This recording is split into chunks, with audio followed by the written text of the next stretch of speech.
جب نبی صلی اللہ علیہ وآلہ وسلم مدینہ شریف ہجرت کر کے آئے تو مدینہ شریف میں آپ صلی اللہ علیہ وآلہ وسلم کو ایک طرح سے ایک چھوٹے لیول کے اوپر حکمرانی نصیب ہو گئی۔ اوس اور خزرج جو آپس میں لڑا کرتے تھے، انہوں نے آپ صلی اللہ علیہ وآلہ وسلم کو اپنا مشترکہ امام اور حکمران تسلیم کر لیا۔ آپ صلی اللہ علیہ وآلہ وسلم نے جاتے ہی دو بڑے کام کیے۔ ایک تو یہودیوں کے ساتھ معاہدہ کر لیا، جوائنٹ ڈیفنس آف مدینہ، جسے ہم میثاق مدینہ بھی کہتے ہیں، کہ مدینہ شریف پہ اگر باہر سے کسی نے حملہ کیا تو ہم مل کر مدینہ کا دفاع کریں گے، اس چیز کو چھوڑ دیں گے کہ یہ حملہ جو ہے وہ مسلمانوں پر ہے یا یہودیوں پر، وہ مدینہ کے اوپر حملہ تصور کیا جائے گا۔ دوسرا اہم کام آپ صلی اللہ علیہ وآلہ وسلم نے یہ کیا کہ ایک ایک مہاجر اور ایک ایک انصار کو آپس میں بھائی بھائی بنا دیا، چونکہ مہاجرین جو ہیں وہ اپنا سب کچھ چھوڑ کر ہجرت کر کے مدینہ شریف آئے تھے، ان کا سارا مال و متاع کافروں نے قبضہ کر لیا تھا، تو بالکل لوٹے پھوٹے آئے تھے، خالی ہاتھ تھے، کوئی ان کے پاس فائنانس نہیں تھی۔ تو جو مدینہ شریف کے مسلمان تھے انہوں نے پھر ان کو فائنینشلی سپورٹ کیا، یہاں تک آیا کہ اگر کسی کی ایک سے زیادہ بیویاں تھیں تو کہا کہ ان میں سے کوئی پسند کر لو، میں اس کو طلاق دے دیتا ہوں، تو مجھ سے شادی کر لو۔ یعنی اس حد تک ایثار اور قربانی والا معاملہ ہوا، جسے ہم مواخات بھی کہتے ہیں، یعنی وہ بھائی چارہ قائم کر دیا۔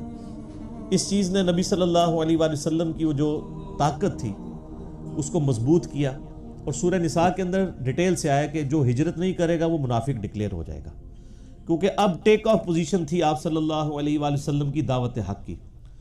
اور میں نے پچھلی دفعہ بھی سورہ محمد کے کانٹیکسٹ میں بتایا کہ سورت کا نام محمد ہے، اور اسی سورت کا دوسرا نام قتال بھی ہے، سورہ قتال۔ نبی علیہ السلام کو اللہ تعالیٰ نے تلوار کے ساتھ مبعوث کیا ہے تاکہ جو بدماشی کے ساتھ جن لوگوں نے دنیا کے اوپر حکمرانی قائم کی تھی ان کو اکھاڑا جائے۔ رومن اور پرشین امپائر ہزاروں سال سے دنیا میں حکومت کر رہے تھے اور مذہبی جبر تھا، یعنی جو بادشاہ کا دین ہوتا تھا وہی فالورز کا ہونا یہ لازمی تھا۔ اس کی وجہ سے لوگوں کو جبرن جو ہے وہ، اگر بادشاہ بت پرست ہے تو وہ ساری کی ساری رعایا کو بت پرست ہونا پڑتا تھا۔ اسی لیے تو جب رومن امپائر میں سیدنا عیسیٰ علیہ نبینا علیہ السلام مبعوث ہوئے ہیں تو ان کے اوپر ظلم کیے گئے ہیں، عیسیٰ علیہ السلام کے جو تھوڑے بہت فالورز تھے ان کے اوپر بھی۔ یہ تو پھر بعد میں جو کانسٹنٹائن ایک بادشاہ گزرا ہے جس کے نام کے اوپر وہ سٹی تھا کانسٹنٹائن، جسے قسطنطنیہ بھی کہتے ہیں، اور بعد میں وہ مسلمانوں نے وہ شہر فتح کر کے اس کا نام استنبول رکھ لیا۔ یہ آج بھی وہ شہر ہے ٹرکی کا۔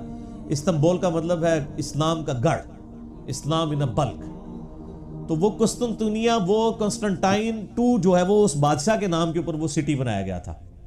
اس نے عیسائیت قبول کر لی تھی، اس کی وجہ سے عیسائیت پوری دنیا میں پھیلی۔ عیسائیت کو تبلیغ کی وجہ سے نہیں پھیلی تھی، چونکہ رومن امپائر کا بادشاہ عیسائی ہو گیا تو اب بادشاہ کا دین قبول کرنا رعایا کے اوپر ضروری ہوتا تھا، ادروائز قتل کر دیا جائے گا۔ اب یہ مذہبی جبر چل رہا تھا۔ دوسری طرف پرشین امپائر تھی، وہاں پہ آتش پرستی ہوتی تھی۔ اس مذہبی جبر کو تلوار کے بغیر اکھاڑا نہیں جا سکتا تھا، اور پھر دیکھیں اسلام نے جب اسے اکھاڑا ہے نا تو آج حالت یہ ہے کہ دنیا کا سب سے طاقتور شخص ہے ٹرمپ، لیکن جب اس کے سامنے بھی قرآن تلاوت کیا جاتا ہے نا تو وہ بھی ایسے خاموشی سے بیٹھ کے سنتا ہے، کیونکہ مذہبی جبر کوئی نہیں ہے، وہ خود عیسائی ہے، بڑا کٹر قسم کا، اور لیکن یعنی مسلمانوں کو مذہبی آزادی حاصل ہے وہاں پہ امریکہ کے اندر۔ یہ مذہبی جبر جو ہے نا یہ اسلام نے اکھاڑا ہے، اسلام سے پہلے مذہبی جبر نہیں اکھاڑا گیا تھا۔ اسی کو وہ مولانا وحید الدین صاحب کی کتاب ہے اسلام دور جدید کا خالق، جو انڈین سکولر ہیں، اس کا میں نے کافی دفعہ تعارف بھی کرایا کہ اسلام نے یہ مذہبی جبر جو ہے وہ اکھاڑا، اور یہ تلوار کے بغیر نہیں اکھڑ سکتا تھا۔ نبی صلی اللہ علیہ وآلہ وسلم کے کیس میں جو عذاب استحصال ہے کافروں پر، وہ تلوار کی شکل میں نازل ہوا ہے۔ اگلی قوموں کو پیغمبروں کا انکار کرنے کے اوپر اللہ تعالیٰ خود ہلاک کرتا تھا، پتھروں کے ذریعے، سمندر میں غرق کر کے، آگ برسا کے، کسی بھی طریقے سے جتنے عذاب قرآن میں آئے ہیں، قوم عاد، قوم سمود، قوم فرعون کے بارے میں۔ ہمارے نبی علیہ السلام کے کیس میں اللہ تعالیٰ نے تلوار دے دی، اور اس کا ذکر سورہ توبہ کی آیت نمبر 14 میں ہے کہ صحابہ اکرام کو اللہ تعالیٰ نے فرمایا اللہ تعالیٰ چاہتا ہے اے مسلمانوں تمہارے ہاتھوں سے ان کافروں کو عذاب دے۔ اور سورۃ الانفال میں آیا کہ یہ کافر کہتے تھے عذاب کیوں نہیں نازل ہوا؟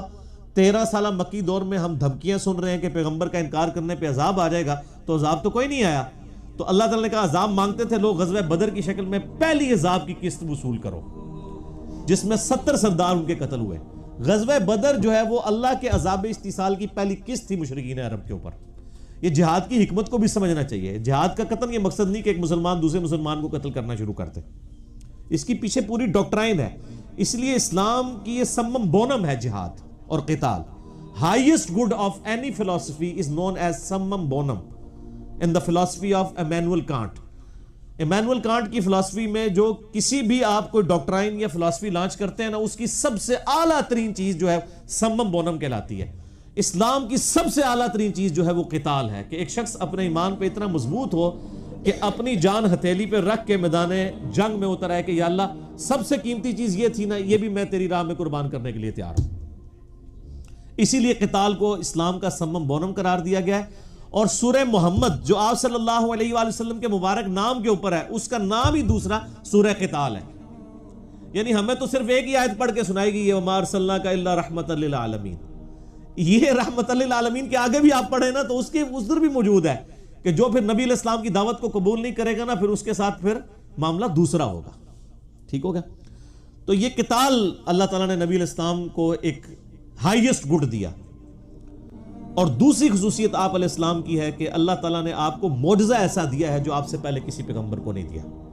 وہ کتاب کا معجزہ ہے. کتابیں اور پیغمبروں کی بھی آئی ہیں لیکن وہ وقت کے ساتھ تبدیل ہو گئی، لیکن یہ وہ معجزہ ہے اِنَّا نَحْنُ نَزَّلْنَا الذِّكْرَ وَإِنَّا لَهُ لَحَافِظُونَ. قیامت تک کے لیے کتاب محفوظ کی گئی ہے کیونکہ آپ کی نبوت قیامت تک کے لیے. اگلے نبیوں کے معجزات آج کوئی دکھا نہیں سکتا.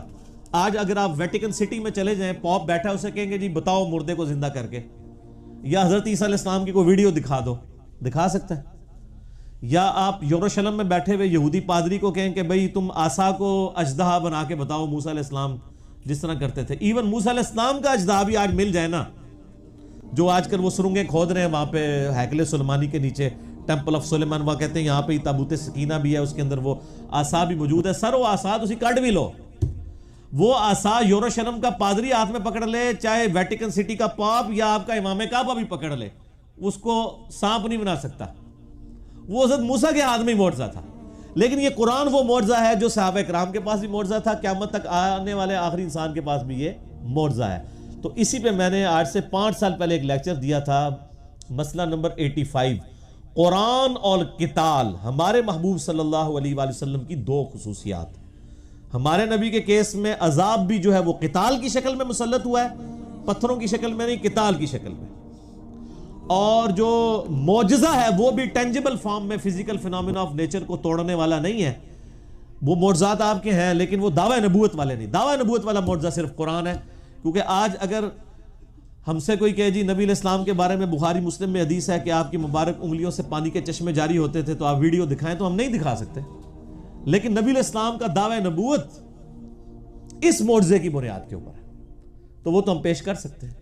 اس وقت شاعری عروج پہ تھی، شعراء نے اپنے کلام پھاڑ دیے. آج سائنس عروج پہ ہے، قرآن کی ایک آیت بھی ایسی نہیں جو اسٹیبلش سائنس کے خلاف ہو. تو یہ معجزہ قیامت تک کے لیے معجزہ ہے الحمدللہ. تو اب ظاہر قتال کو آپ علیہ السلام کی زندگی میں ایک ڈومیننٹ، یعنی ایک سمجھ لیں حیثیت حاصل ہے. اور وہ مدینہ شریف میں شروع ہوا. 2 ہجری کے اندر غزوہ ہوا بدر، اور اس کے بعد پھر 3 ہجری میں غزوہ خندق، غزوہ جو ہے وہ احد ہو گیا. یعنی یہ مسلسل وار شروع ہوئی ہے جو فتح مکہ تک جاری رہی ہے. یہ بیٹل فیلڈز مختلف ہیں لیکن وار نہیں رکی ہے. اسی دوران پھر غزوہ احد کے بعد 5 ہجری میں غزوہ خندق ہوا، جو آخری کوشش تھی مشرکین عرب کی کہ بھئی یہ اسلام کی طاقت ختم کر دی جائے. جو سورۃ الاحزاب میں نے بڑی ڈیٹیل کے ساتھ اس پہ لیکچر دیا تھا، آپ یوٹیوب کے اوپر جا کے لکھیں غزوہ خندق انجینئر محمد علی مرزا، تو وہ پوری ڈیٹیل اس کی کھل جائے گی. بہرحال خندق کے موقع پر صحیح بخاری میں حدیث ہے، نبی علیہ السلام نے جب وہ ابو سفیان اپنا لشکر لے کے واپس چلا گیا، آپ نے یہ پہلے ہی پریڈکشن فرما دی تھی کہ اے مسلمانوں، اب مشرکین عرب تم پر حملہ نہیں کریں گے، ان کی اب طاقت ٹوٹ کی ہے، اب تم ان کے اوپر چڑھائی کرو گے. اور وہی ہوا. پھر آپ علیہ السلام نے یہ 5 ہجری میں غزوہ خندق ہوئی. 6 ہجری میں آپ علیہ السلام نے صحابہ، آپ کو اللہ تعالیٰ نے خواب دکھایا، اس خواب کا ذکر بھی قرآن کے اندر موجود ہے اسی صورت میں. آپ نے خواب میں دیکھا کہ آپ یعنی عمرے کے لیے تشریف لے گئے ہیں اور آپ کے اصحاب بھی ساتھ ہیں اور کوئی حلق کروا رہے ہیں، کوئی قصر کروا رہے ہیں، اور نبیوں کا خواب تو وہی الہی ہوتا ہے، جیسا کہ سورہ الصافات میں ہے کہ ابراہیم علیہ السلام نے خواب دیکھا کہ میں اپنے بیٹے کو ذبح کر رہا ہوں، تو انہوں نے اپنے بیٹے سے ڈسکس کیا، تو وہی الہی ہے، یہ نبی کا خواب جو ہے، بخاری مسلم کی حدیث ہے، نبوت کا 46واں حصہ ہے۔ تو آپ نے اپنے صاحب سے کہا کہ یہ مجھے اللہ نے حکم دے دیا اصل میں، اور حکم یہ ہے کہ عمرہ کرنا ہے۔ اچھا، یہ عمرہ ایک یونیک عمرہ تھا جس میں قربانی کا جانور بھی ساتھ لے کے جایا گیا۔ ویسے قربانی کا جانور تو آپ حج قران کے اندر ساتھ لے کے جاتے ہیں، عمرے کے لیے بھی قربانی کا جانور لے کے جایا جا سکتا ہے۔ تو اسلحہ بھی ساتھ لیا، لیکن وہ بند اسلحہ تھا، یہ بھی ڈر تھا نا کہ کوئی حملہ نہ کر دے۔ تو بخاری مسلم میں آتا ہے کہ 1400 اصحاب، اور ایک روایت میں آتا ہے 1500، یعنی 1500 کے قریب اصحاب تھے جو آپ صلی اللہ علیہ وآلہ وسلم کے ساتھ عمرے کے لیے تیار ہو گئے جانے کے لیے۔ اب وہاں پہ مشرکین عرب کو یہ اطلاع پہنچ گئی، اب ادھر تو کھلبلی مچ گئی، انہوں نے کہا لو جی ہم پہ حملہ کرنا آ رہے ہیں اور یہ عمرے کے بہانے آ رہے ہیں۔ تو انہوں نے خالد ابن ولید کو اور ایک اور شخص کو جو ابھی تک مسلمان نہیں ہوئے تھے بھیجا جاسوسی کرنے کے لیے۔ انہوں نے آ کے جب دیکھا کہ بھئی یہ تو مطلب اس ارادے سے نہیں آئے ہیں، اور کوشش بھی کی کچھ لوگوں کو یعنی چھیڑخانی کرنے کی کہ یہ ہمارے ساتھ لڑائی کرتے ہیں کہ نہیں۔ نبی علیہ السلام نے حکم فرمایا تھا کہ اگر وہ چھیڑخانی کرے بھی جواب نہیں دینا۔ ان کو خیر یقین ہو گیا، انہوں نے جا کے واپس رپورٹ کی کہ یہ تو اس لیے نہیں آ رہے ہیں۔ لیکن ابو سفیان اور باقی لوگوں نے کہا کہ نہیں نہیں، یہ تو اس طرح تو ہم قریش مکے کے سردار ہیں، یہ کس طرح اس طرح آ سکتے ہیں، ہماری ناک کٹ جائے گی، ان کو روکو، نہیں آنے دینا۔ اب بیچ میں کچھ ایسے لوگ بھی شامل ہوئے جنہوں نے سمجھایا کہ بھئی تمہاری پوری دنیا کے اندر بے عزتی ہوگی، حرم تو سب کے لیے ہے، اور تم یہ حرم کی بنیاد کے اوپر ہی ساری یہ روٹی روزی تمہاری چل رہی ہے، باہر کے لوگ آتے ہیں، اور حرم جو ہے یہ ایک انٹرنیشنل سٹی ہے، سب لوگ ادھر آ سکتے ہیں حج عمرے کے لیے، تم کیسے اس کو روک سکتے ہو؟ تو بدنامی ہوگی۔ بہرحال خیر یہ سارے معاملات چلنا شروع ہوئے۔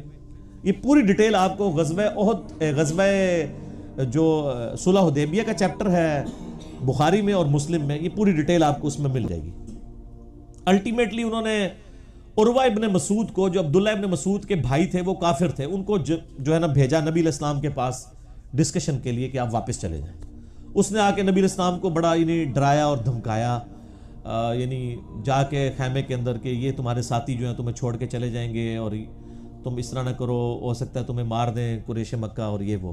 اب اس ظالم کو کیا پتا تھا کہ یہ تو اللہ کے پیغمبر ہے، ٹھیک ہو گیا۔ اب اسی دوران صحیح بخاری کے الفاظ ہیں کہ جب یہ گفتگو کر رہا تھا تو حضرت ابو بکر صدیق رضی اللہ تعالیٰ عنہ پاس ہی بیٹھے ہوئے تھے، آپ کو بڑا سخت غصہ آیا۔ یعنی ایک شخص حضور کے منہ پہ آ کے یہ دھمکی دے رہا ہے کہ تجھے تیرے ساتھی چھوڑ جائیں گے جو تیرے لیے اتنی قربانیاں کر رہے ہیں، تو نے اپنی جان بچانی ہے تو واپس چلا جا۔ اب اتنی گستاخانہ جملہ کون شخص سن سکتا ہے؟ تو حضرت ابو بکر رضی اللہ تعالیٰ عنہ کو بڑا غصہ آیا، اور آپ نے اس کو وہاں پہ بڑے سخت الفاظ کہے، اور جس کو آج کل ہمارے علماء نے دلیل بنایا ہوا ہے گستاخانِ رسول کو گالیاں نکالنے کی، حالانکہ وہ اس طرح ہے ہی نہیں تھا۔ وہ تو انہوں نے وہ بات کی جو کرا کرتے تھے۔ تو چونکہ وہ اپنے بت لات اور منات کی شرمگاہوں کو چاٹتے تھے، یہ ان کی ایک عبادت کا تصور تھا۔ جس طرح ہمارے بھی پنجاب کے اندر ایک ایسا دربار ہے جہاں پہ یعنی لکڑی کے بنا کے شرمگاہیں لٹکائی ہوئی ہیں، اور لوگ وہاں پہ مطلب جاتے ہیں، چڑھاوے بھی چڑھاتے ہیں۔ تو حضرت ابو بکر کو اتنا غصہ آیا کہ تم نبی علیہ السلام سے اس طریقے سے گفتگو کر رہے ہو، تو انہوں نے کہا جاؤ تم لات اور منات کی شرمگاہیں چاٹو، جو تمہارا کام ہے۔ ٹھیک ہے، یہ آپ نے گالی نہیں دی تھی، جو وہ کرتے تھے وہی کہا تھا۔ گالی تو ہوتی ماں بہن کی کو گالی نکالتے ہیں، یا جس طریقے سے گالی نکالنے کا انداز ہے، اس کو گالی کہنا غلط ہے۔ جس طرح آج اگر کوئی قبر کی مٹی چاٹتا ہے اور ہم اس کو کوئی قرآن و حدیث سے بات سمجھاتے ہیں اور وہ بات ماننے کے لیے تیار نہیں ہوتا، تو ہم کہیں گے جا تو فلاں قبر دی مٹی جا کے چاٹ، تو یہ کہے گا مجھے گالی دے دی ہے۔ وہ تو چاٹتے ہیں نا سر، تو گالی تو نہ ہوئی، جو کرتے تھے وہ۔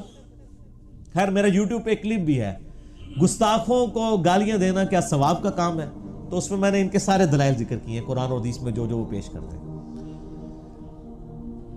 پھر حضرت مغیرہ ابن شعبہ رضی اللہ تعالیٰ عنہ بھی پاس کھڑے ہوئے تھے، اور وہ تھوڑی تھوڑی دیر بعد، بخاری کے الفاظ ہیں کہ اس کی عادت تھی وہ حضور کی داڑھی کی طرف نہ ہاتھ بڑھاتا تھا بات کرنے میں نا، اس کا ایک بعض لوگوں کا ایک عادت ہوتی ہے نا، تو یہاں پہ بھی بعض لوگ جو ہیں وہ کسی کو منانے کے لیے اس کے داڑھی کو ہاتھ، تھوڑی کو ہاتھ لگاتے ہیں۔ تو جب وہ داڑھی کو ہاتھ لگاتا تو حضرت مغیرہ ابن شعبہ جو ہے نا، وہ اپنی تلوار کا جو دستہ ہے نا بیک سائڈ کے اوپر، وہ اس کے ہاتھ پہ یوں مارتے کہ پیچھے کر گستاخ، اپنے ناپاک ہاتھوں کو نبی علیہ السلام کی داڑھی سے پیچھے کر۔ اچھا، تو اسی میں آتا ہے کہ جب حضرت ابوبکر نے اسے کہا تو اس نے کہا ابوبکر میں تجھے جواب دے سکتا ہوں اس بات کا، لیکن تیرا میرے اوپر احسان ہے، میں اپنی زبان بند کرتا ہوں۔ لیکن حضرت مغیرہ ابن شعبہ کے بارے میں جب بات ہوئی تو اس نے پھر کہا کہ بھی اس کو پھر انہوں نے یعنی اس نے جواب دیا اور ان کی کوئی پرانی غلطی ذکر کر دی کہ انہوں نے وہ کہیں پہ چوری کی تھی، کوئی ڈاکہ مارا تھا اور مال لوٹ کے لے آئے تھے، اس کے بعد وہ مسلمان ہو گئے تھے۔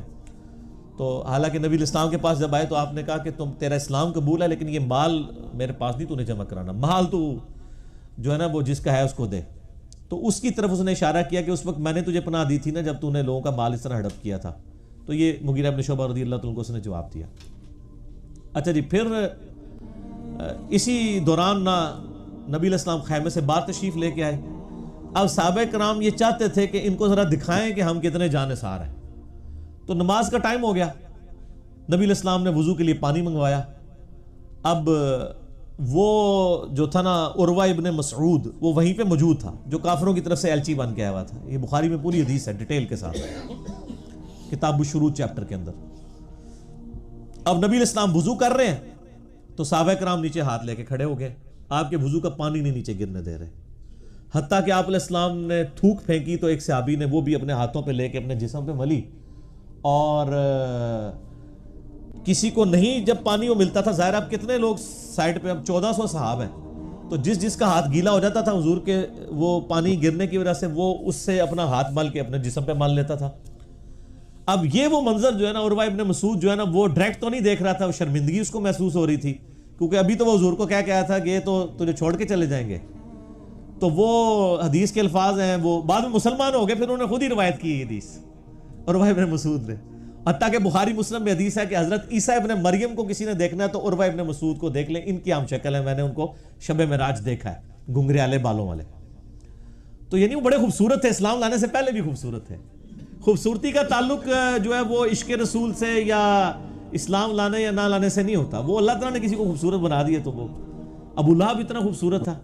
خوبصورتی کوئی کرائٹیریا نہیں کسی کے نیک ہونے، جنتی ہونے یا دوستی ہونے کا۔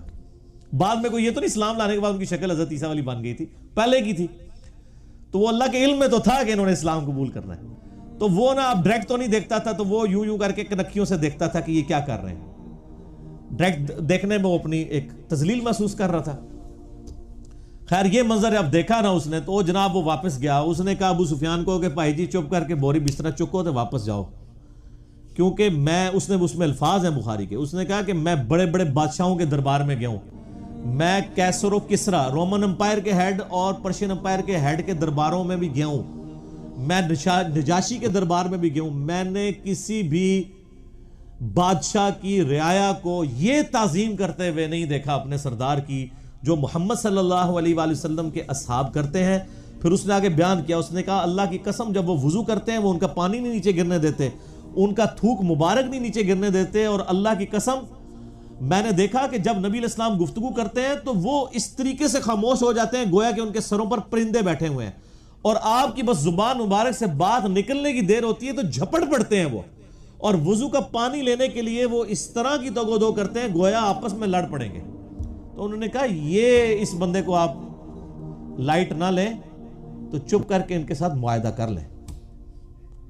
اب یہ ان کے لیے بہت بڑی تذلیل تھی کہ معاہدہ کر لیں۔ معاہدے کا تو مطلب یہ ہے کہ انہوں نے مسلمانوں کو پاور کے طور پہ تسلیم کر لیا ہے۔ ابھی تک تو وہ 3 دفعہ تو مارنے کے لیے آئے نا، بدر میں، احد میں اور خندق میں، اب وہ پاور تسلیم کریں گے تو تبھی معاہدہ کریں گے۔ سہیل ابن عمرو کو بھیجا، وہ بھی بعد میں صحابی بن گئے، ان کا بیٹا تھا ابو جندل اور دوسرا بیٹا تھا عبداللہ۔ سر یہ آپ نے سب کچھ دیکھنا تو عمر سیریز دیکھے، قطر والوں نے 30 اقساط کے اوپر سیدنا عمر فاروق رضی اللہ تعالیٰ کی پوری بایوگرافی فلمائی ہے، ان کو سینٹرڈ کر کے نبی علیہ السلام کی سمجھ لیں سیرت فلما دی ہے ویڈیو میں، اس میں یہ ساری کی ساری انہوں نے مناظر جو ہے نا جو کریٹیکل ہیں وہ سارے فلمائے ہوئے ہیں۔ تو سہیل ابن عمرو آیا تو پھر حضرت ابوبکر نے کہا کہ لگتا ہے اب صلح ہو جائے گی، کیونکہ وہ ذرا سمجھدار آدمی تھا، اور وہی ہوا، اس نے کہا جی آپ ہمارے ساتھ معاہدہ کر لیں۔ نبی علیہ السلام نے فرمایا ٹھیک ہے، تو کاغذ قلم یعنی اس وقت جو چمڑا تھا اور قلم منگوائی گئی، بخاری شریف میں الفاظ موجود ہیں، نبی علیہ السلام نے یعنی اس میں لکھی ہوئی تھی بسم اللہ الرحمن الرحیم، تو اس نے پہلا اعتراض ہی بسم اللہ کے اوپر کر دیا، کیونکہ مشرکین عرب اللہ تعالیٰ کے لیے رحمان اور رحیم کے لفظ کو نہیں مانتے تھے، اسی لیے وہ سورۃ الکہف میں آتا ہے نا سورہ بنی اسرائیل میں کہ اللہ کو اللہ کہہ کے پکارو یا رحمان کہہ کے، یہ سب اچھے نام اللہ ہی کے ہیں. وہ اللہ نے اصل میں ان کا رد کیا تھا. اس نے کہا جی یہ بسم اللہ کو نہیں، ہم آپ بِاسْمِكَ اللہم لکھیں. نبی علیہ السلام نے فرمایا ٹھیک ہے جی، کاٹ کے بِاسْمِكَ اللہم لکھ دیتے ہیں. اللہ گالتے ہوئی سی. اچھا پھر اس میں لکھا گیا یہ جو ہے وہ محمد رسول اللہ صلی اللہ علیہ وآلہ وسلم اور مشرکین عرب کے درمیان معاہدہ ہے. اس نے کہا جی ہم تو آپ کو اللہ کا رسول مانتے ہی نہیں ہیں، اگر رسول مانتے ہوتے تو آپ کے ساتھ لڑائی کرتے ہم، تو آپ اس کو محمد ابن عبداللہ کرتے ہیں. سیدنا علی چونکہ آپ کے کاتب تھے تو نبی علیہ السلام نے سیدنا علی سے کہا کہ یہ تم نہ کاٹ کے نا تو محمد ابن عبداللہ کرتے. تو سیدنا علی نے قلم پھینک دی، کہا یا رسول اللہ میں تو آپ کا نام نہیں کاٹ سکتا. یہ نہیں محبت فرماتے، یعنی فرتے محبت میں تھا. نبی علیہ السلام نے بھی اس کو برا نہیں منایا. آپ نے فرمایا اچھا یہ قلم مجھے دو، مجھے بتاؤ کہاں لکھا ہوا ہے. تو بتایا گیا یہ لکھا ہے. تو آپ نے اپنے مبارک ہاتھوں سے ایسے لکیر پھیری اور بخاری کے الفاظ ہیں، اس میں میرا کلپ بھی ہے نبی علیہ السلام کی ہینڈ رائٹنگ کہ آپ علیہ السلام نے اپنے ہاتھوں سے محمد بن عبداللہ لکھا. چونکہ آپ لکھنا پڑھنا تو جانتے نہیں تھے، یہ آپ کا معجزہ تھا. تو وہ اس میں الفاظ ہیں حدیث کے کہ آپ کی رائٹنگ اتنی اچھی نہیں تھی، کیونکہ یہ قرآن میں سورہ عنکبوت کی آیت نمبر 51 ہے کہ یہ نبی علیہ السلام کا معجزہ قرآن ہے. اس سے پہلے 49 50 میں آتا ہے کہ اگر یہ نبی دائیں ہاتھ سے کچھ لکھ سکتے ہوتے تو کافر کہتے یہ کتاب انہوں نے خود لکھی ہے. تو یہ آپ کا معجزہ تھا کہ آپ امی تھے. بہرحال معاہدہ لکھا گیا، اس کے اوپر یعنی سگنیچرز بھی ہو گئے. اب حضرت عمر کی تسلی نہیں ہو رہی. صحیح بخاری میں حدیث ہے، حضرت عمر آئے کہا یا رسول اللہ ہم سچے نہیں ہیں. بالکل سچے ہیں جی. یہ کافر کیا جھوٹے نہیں ہیں؟ کہا جھوٹے ہیں. اچھا جی. پھر کہا یا رسول اللہ صلی اللہ علیہ وسلم کیا ان کے جو مقتولین ہیں وہ دوزخ میں اور ہمارے مقتولین جنت میں نہیں ہیں؟ فرمایا بالکل. تو یا رسول اللہ ہم کیوں پھر ان کے ساتھ دب کے صلح کر رہے ہیں؟ کیونکہ اس میں شرائط 3 شرائط تھی. پہلی شرط یہ تھی کہ اگر کوئی کافر مسلمان ہو کے یعنی مدینہ شریف آ جائے تو نبی علیہ السلام پابند ہیں اس کو واپس کرنے کے. لیکن اگر کوئی مسلمان واپس آ گیا مکے تو مشرکین عرب اس کو واپس نہیں کریں گے. یہ دوسری شرط تھی. اب یہ تو دب کے صلح کرنے والی بات تھی. اور تیسری شرط یہ تھی کہ اس سال آپ عمرہ نہیں کریں گے، ہمارے بھی ناک رہ جائے، آپ واپس چلے جائیں، اگلے سال آ کے آپ عمرہ کر لیں، قضا کر لیں. یہ 3 شرائط تھی.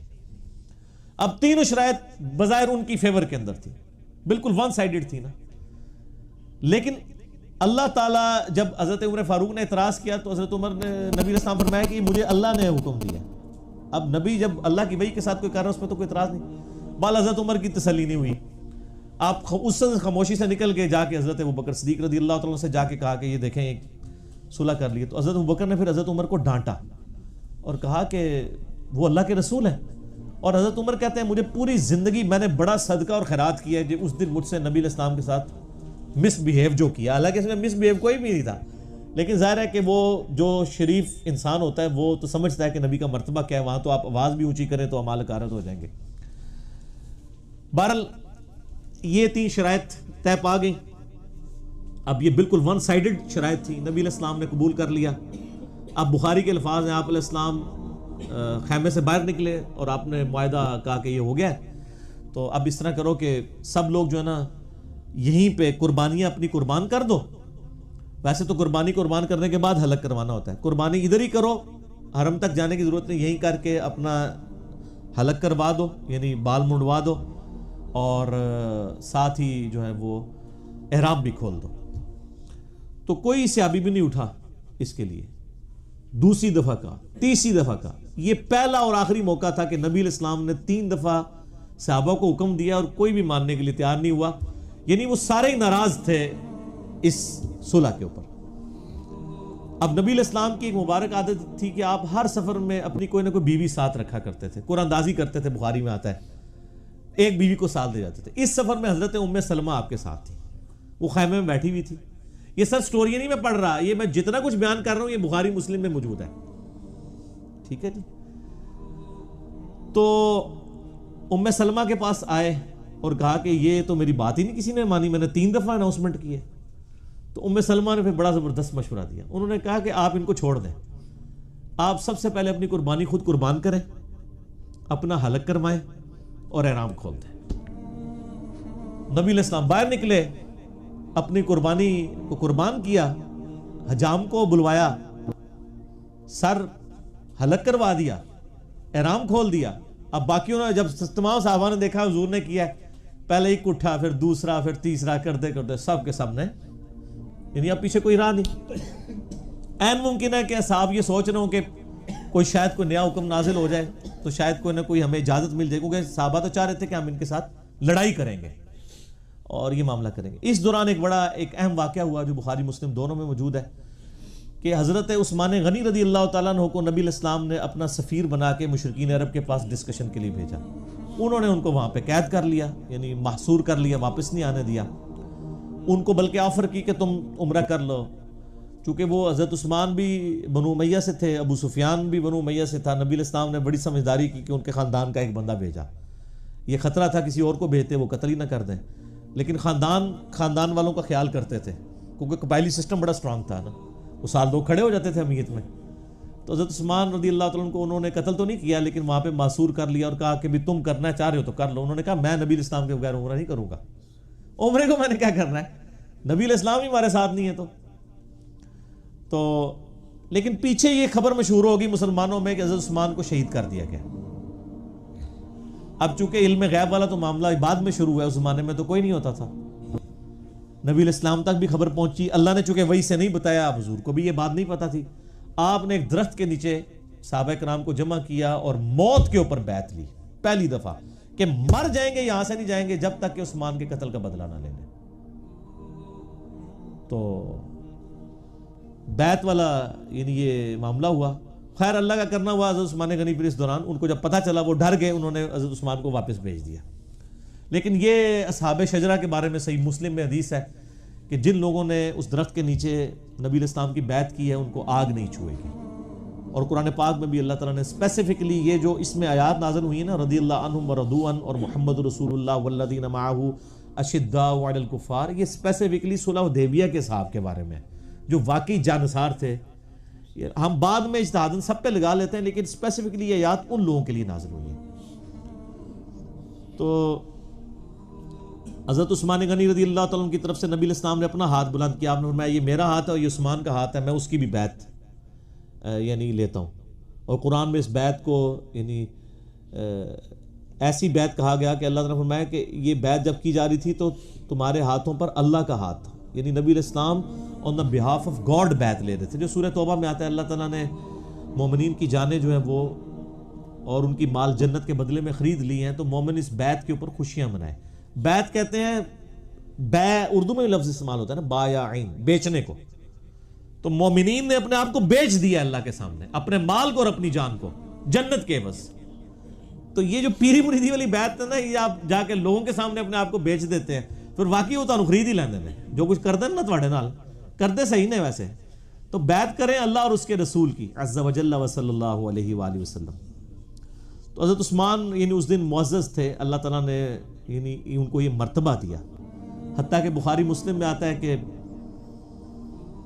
عبداللہ ابن عمر کے پاس مصر سے ایک شخص آتا ہے. مصر کے لوگ حضرت عثمان کے خلاف ہو گئے تھے کچھ پالیسیز کی وجہ سے، وہ ایک الگ سے ٹاپک ہے. تو وہاں حضرت عثمان کو لوگ اچھا نہیں سمجھتے تھے ان کے دور خلافت کے اندر. تو مصر سے ایک شخص آیا اور اس نے آ کر عبداللہ بن عمر سے پوچھا کہ یہ بتاؤ کہ کیا غزوہ احد میں عثمان جو ہے وہ میدان جنگ سے بھاگ گیا تھا؟ انہوں نے کہا ہاں جی بھاگ گیا تھا. اس نے کہا اللہ اکبر، نعرہ لگایا. اور یہ بتاؤ کہ غزوہ بدر میں بھی عثمان شریک نہیں تھا؟ تو حضرت ابن عمر نے فرمایا ہاں غزوہ بدر میں بھی حضرت عثمان نہیں تھے. پھر اس نے دوسرا نعرہ لگایا اللہ اکبر، یعنی وہ بیسیکلی حضرت عثمان سے بغض رکھنے والا تھا. پھر عبداللہ بن عمر رضی اللہ تعالیٰ سے اس نے تیسرا سوال کیا کہ صلح حدیبیہ کے موقع پہ بھی عثمان ان درخت والے اصحاب جن کے اوپر یعنی جنت کی بشارت ہے وہ ان میں بھی شامل نہیں تھا؟ تو ابن عمر نے فرمایا ہاں عثمان صلح حدیبیہ کے موقع پہ بھی اس درخت اصحاب شجرہ جن کو کہا جاتا ہے ان میں موجود نہیں تھے. اس نے اللہ اکبر کا نعرہ مارا اور وہاں سے یعنی عبداللہ بن عمر سے فتویٰ لے کے نا تو جانے لگا. تو عبداللہ بن عمر نے اس کو پیچھے سے آواز دے کے بلایا کہ پھکی بھی لا جا. ٹھیک ہے، اور بالکل انہوں نے یہی کہا. انہوں نے کہا کہ یہ 3 جواب میں دینے لگوں، یہ بھی جا کے مصر والوں کو بتا دینا. تو نے سب سے پہلے پوچھا تھا احد کے بارے میں، تو وہ سورہ ال عمران میں آیات نازل ہو گئی ہیں کہ اللہ تعالیٰ نے ان لوگوں کو معاف کر دیا ہے جو احد کے دن بھاگ گئے تھے. جب اللہ نے معاف کر دیا ہے تو کون ہوتا ہے پوچھنے والا؟ تو عثمان کی وہ غلطی اللہ نے معاف کر دی. تو نے غزوہ بدر کا پوچھا تو غزوہ بدر کے موقع پر حضرت عثمان کے عقد میں ام کلثوم تھی، نبی علیہ السلام کی بیٹی. عقد میں وہ بیمار تھیں. ان کی تیمارداری کے لیے نبی علیہ السلام نے خود حضرت عثمان کو ان کے پاس چھوڑا تھا. وہ تو جنگ میں جانا چاہتے تھے. تو نبی علیہ السلام نے مال غنیمت میں سے بھی حضرت عثمان کو حصہ دیا تھا بدر کے موقع پر. تو وہ بدری صحابی ہیں. وہ یہ بتانا چاہ رہا تھا نہ وہ بدری صحابی ہیں، خندق میں بھی بھاگے اور اصحاب شجرہ میں بھی نہیں، کوئی فضیلت ہی کوئی نہیں، نعوذ باللہ. اچھا جی، تو وہ غزوہ بدر کا بھی بتایا کہ وہاں پر خدمت میں تھے. اور صلح حدیبیہ کا فرمایا کہ اس دن تو عثمان سے زیادہ معزز شخص ہی کوئی نہیں تھا، کیونکہ یہ بیعت ہوئی حضرت عثمان کے لیے تھی جب ان کے قتل کی خبر مشہور ہو گئی تھی. اور اس میں نبی علیہ السلام نے تو اپنے ہاتھ کو عثمان کا ہاتھ قرار دیا تھا. تو اصحاب شجرہ میں تو نبی علیہ السلام نے غائبانہ بیعت. اچھا یہ بھی کتنی بڑی حکمت ہے، حالانکہ اس کی کوئی ضرورت نہیں تھی. نبی علیہ السلام نے حضرت عثمان کو کتنا پروٹوکول دیا ہے کہ ان کی غائبانہ بیعت لے لی ہے. حالانکہ غائبانہ بیعت تو نہیں ہوتی نا، بندہ سامنے موجود ہی نہیں ہے. غائبانہ بیعت لے لی کہ یہ عثمان کا ہاتھ ہے. اس میں یہ بھی شائبہ ہے کہ نبی علیہ السلام کو یہ کانفیڈنس تھا کہ حضرت عثمان جو ہے نا ان کو شہید نہیں کیا گیا. وہ اس میں سے بعض لوگ جو ہے نا وہ بھی نقطہ نکال لیتے ہیں کہ جی نبی علیہ السلام کو پتا تھا، غیب کا علم تھا، اسی لیے تو آپ نے کہا یہ عثمان کا ہاتھ ہے. تو وہ یہ بھی نقطہ نکالنے کی کوشش کرتے ہیں. تو نبی علیہ السلام نے اس موقع پر صحاب کو یعنی آزما لیا اللہ تعالیٰ نے ان کو اس حوالے سے. تو یہ 3 جواب جب عبداللہ بن عمر نے دیے نا، فرمایا کہ جا اور مصر والوں کو یہ بھی میری طرف سے بتا دینا. اس پہ میرا آلریڈی یوٹیوب کے اوپر ایک کلپ بھی اپلوڈڈ ہے، حضرت عثمان غنی رضی اللہ تعالیٰ سے متعلق 3 الزامات. اس میں نے یہ حدیث ساری سنائی بھی تھی، لیکن آج چونکہ اس کے ساتھ ریلیٹڈ ہے اس لیے اس موقع پہ جتنی چیزیں ہیں ان کو ڈسکس کرنا ضروری ہے. اچھا معاہدہ لکھا گیا تو اب سہیل ابن عمر کا بیٹا تھا ابو جندل، وہ مسلمان ہو چکا ہوا تھا. جو معاہدہ لکھنے ہے اس کا بیٹا مسلمان. اسی دوران وہ وہاں پہ آ گیا، بیڑیوں میں جکڑے ہوئے تھے، وہ بھاگ کے آ گئے. تو ابو جندل کی حالت دیکھی مسلمانوں کو ترس آ گیا. تو سہیل ابن عمر سے نبی علیہ السلام نے کہا کہ ابو جندل کو تو میرے پاس رہنے دو. اس نے کہا نہیں جی معاہدہ لکھا جا چکا ہے. آپ نے بڑی کوشش کی، فرمایا کو فدیہ لے لو، کچھ کر لو، اس کو نہ لے کے جاؤ. کیونکہ ابو جندل بھی چیخ رہے تھے کہ میرے ساتھ ظلم ہوتا ہے، زیادتی ہوتی ہے. الٹیمیٹلی جب سہیل نہیں مانا جا رہا، وہ باپ بھی تھا، تو نبی علیہ السلام نے پھر کہا کہ ٹھیک ہے ابو جندل صبر کرو، اللہ تعالیٰ کوئی نہ کوئی تمہارے لیے راستہ نکالے گا. چونکہ اب معاہدہ ہم لکھ چکے ہیں کہ کوئی مسلمانوں میں سے یہ ایک ہی بندہ تھا جو آیا تھا، ٹھیک ہے نا، جو واپس کرنا پڑ گیا اسی موقع کے اوپر. اب سہیل ابن عمر واپس لے گیا اور بڑا خوش ہوا، کہتا دیکھنا پھر اسی کیسی شرط میں رکھی کہ نہ میں سیاڑا ہوا، یہی نہیں پتا یہی شرط گاٹے فٹ ہونی سی، یہی گلے فٹ ہونی تھی یہی شرط. تو اس وقت پھر ابو جندل نے سہیل ابن عمر سے کہا کہ تو کیا سمجھتا ہے کہ اس شرط سے تمہیں فائدہ ہوگا؟ بتاؤ آج تک جتنے مسلمان ہوئے ہیں کبھی مدینے سے مکے کو واپس آیا حضور کو چھوڑ کے؟ کوئی ایک بھی مرتد ہوا ہے؟ اسے کہا نہیں. تو ان کا تو اس سے حضور کو کیا فرق پڑے گا، ادھر سے تو کوئی نہیں آنا. اگر تم کہتے ہو کہ یہاں سے لوگ وہاں جانا چھوڑ دیں گے تو کیا وہ اسلام قبول کرنا چھوڑ دیں گے؟ وہ یہاں پر ہی رہیں گے لیکن اسلام تو قبول کر لیں گے. تو نبی علیہ السلام تو ون ون سچویشن میں، اور وہی ہوا. وہ صحیح بخاری میں آتا ہے، ایک اور صحابی تھے ابو بصیر رضی اللہ تعالیٰ، اور وہ بھاگ کے مسلمان ہو کے مدینہ شریف آ گئے. پیچھے ہی مشرکین عرب بھی آ گئے اور کہا یا رسول اللہ اپنا وعدہ پورا کریں. تو نبی علیہ السلام نے پھر ابو بصیر سے کہا کہ خدا کر کے معاہدہ ہوا ہے، تو اب معاہدے کو نہ توڑ، تو تو واپس نہ ان کے ساتھ چلا جا. تو نبی علیہ السلام نے ان کو واپس بھیج دیا. اب راستے میں کیا ہوا کہ وہ 2 بندے تھے، یہ اکیلا تھا، اور ان بندوں میں سے صحیح بخاری میں آتا ہے ایک بندے کے پاس بڑی خوبصورت سی تلوار تھی. تو وہ تلوار کی اپنی تعریف کر رہا تھا کہ دیکھو یہ کتنی خوبصورت تلوار ہے، اس کا دستہ کتنا پیارا ہے، اور یہ جس کا عورتوں کو بھی عادت ہوتی ہے نا اپنی چیزوں کی تعریف کرنے کی. تو وہ ابو بصیر نے نا اس کی کمزوری سمجھ لی. تو اب وہ گپ شپ شروع ہوگی، ظاہر واپس جا رہے تھے، فرینڈلی ماحول تھا. انہوں نے کہا یہ تلوار ذرا مجھے دکھاؤ نا، میں بھی اسے دیکھوں. وہ تلوار پکڑی، اس کو قتل کیا گھوڑا لے کے. تو نبی علیہ السلام کے پاس آ گئے. نبی علیہ السلام نے فرمایا کہ میں تو اپنے وعدے کا پابند ہوں، تو تم ادھر سے چلے جاؤ. اس نے کہا یا رسول اللہ صلی اللہ علیہ وسلم آپ جس چیز کے پابند تھے وہ آپ نے کر دیا، ٹھیک ہے میں مدینے میں نہیں رہتا، لیکن میں اب اس چیز کا بھی پابند کوئی نہیں کہ میں مکے میں واپس جاؤں، کیونکہ آپ نے تو مجھے واپس کر دیا تھا، یہ تو میں آیا ہوں نا واپس، تو مجھے آپ اجازت دیں۔ آپ فرمایا تم بس مدینے میں نہیں، جدھر مرضی جا کے رہو، اللہ تعالیٰ کوئی نہ کوئی راہ تمہارے لیے نکال دے گا۔ تو وہ سمندر کے کنارے ایک بستی تھی جہاں سے مشرکین عرب کے قافلے جایا کرتے تھے تجارت کے لیے شام، وہاں انہوں نے پڑاؤ ڈال لیا اکیلے بندے نے، اور منزل انہوں نے عمر سیریز میں فلمایا ہے۔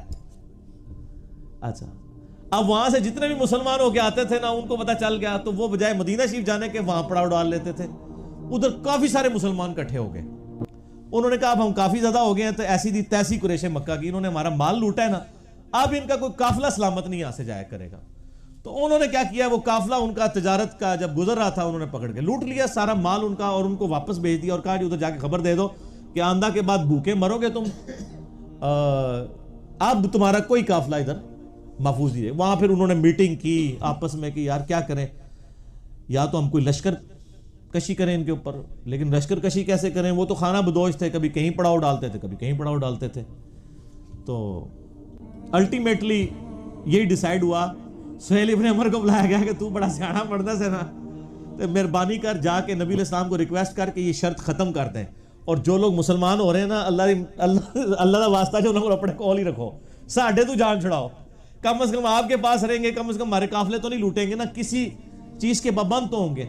پھر وہ واپس آئے اور انہوں نے آ کے ریکویسٹ کی، اور نبی علیہ السلام کی شرافت تھی، آپ نے قبول کر لی، آپ فرمایا چلو ٹھیک ہے۔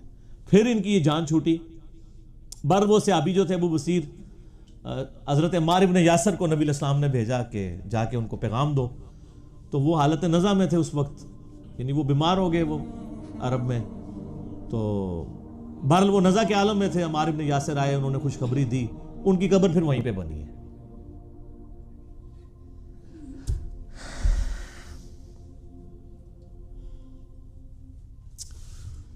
ان لوگوں کے نام بھی آج لوگوں کو نہیں پتا،